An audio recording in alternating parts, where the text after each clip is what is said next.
Bismillahirrahmanirrahim. Para jemaah sekalian, pembahasan kita dalam pertemuan ini berangkat dari dua ayat firman Allah Subhanahu wa taala. Yang pertama, ayat yang berbunyi,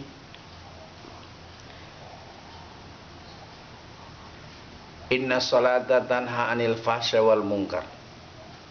Sungguhnya solat itu menghentikan kamu dari berbuat keji dan mungkar. Dihubungkan dengan ayat yang mengatakan, Aqimis salata li zikri, tegakkan salat untuk mengingat aku, kata Allah. Maka dari dua ayat ini kita tahu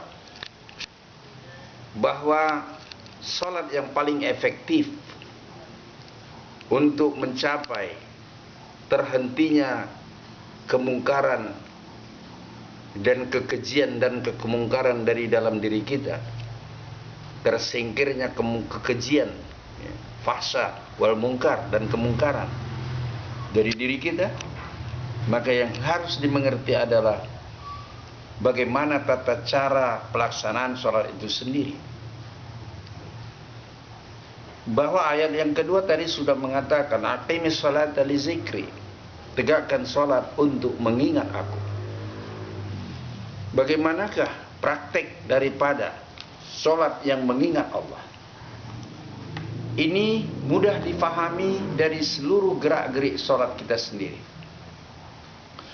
Bahwa sholat dan berbagai macam ibadah yang dilakukan atas nama Islam itu adalah sebuah ungkapan pengakuan dari seorang Muslim, sesungguhnya Allah lah yang menjadi tujuan hidup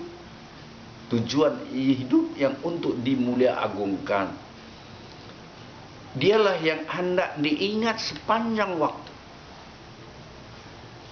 Itulah yang merupakan ungkapan seluruh bentuk jenis ibadah Islami, terutama sholat yang setiap hari dilaksanakan oleh kaum muslimin sebanyak minimal yang wajibnya 5 kali sehari semalam.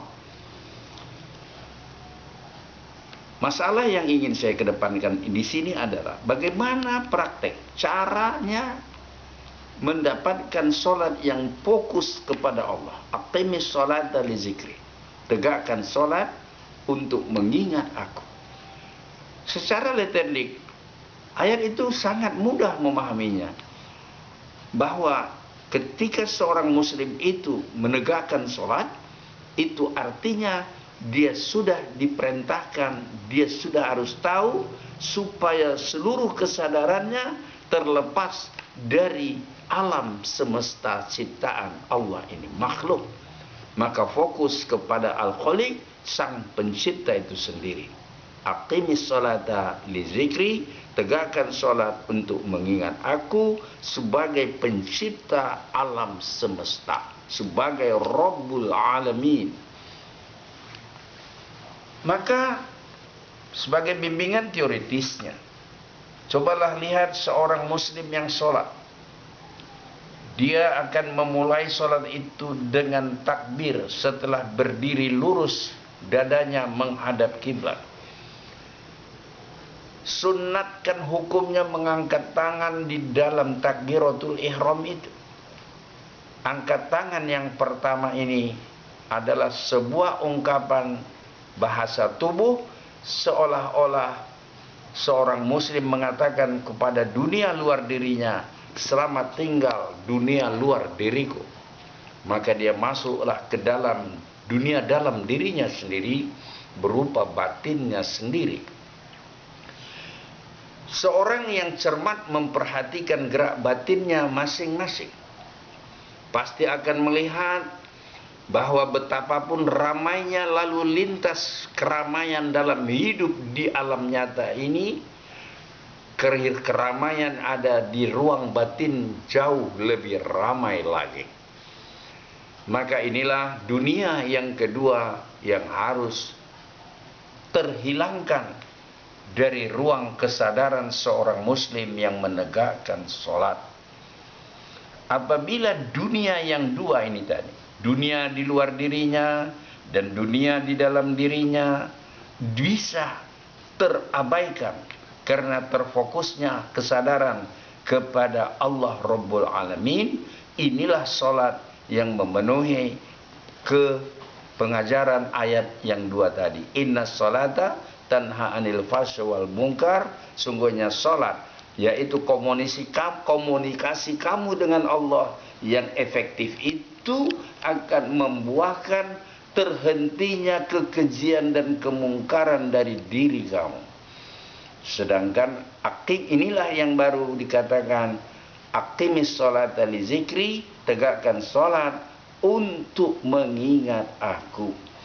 Namun inilah teori, uraian teoritis yang bisa dikedepankan, karena untuk mendapatkan kematangan, kemahiran di dalam hal pelaksanaan sholat seperti yang saya kedepankan itu dibutuhkan pertemuan-pertemuan kontinu di antara para pembimbing dengan orang yang dibimbing.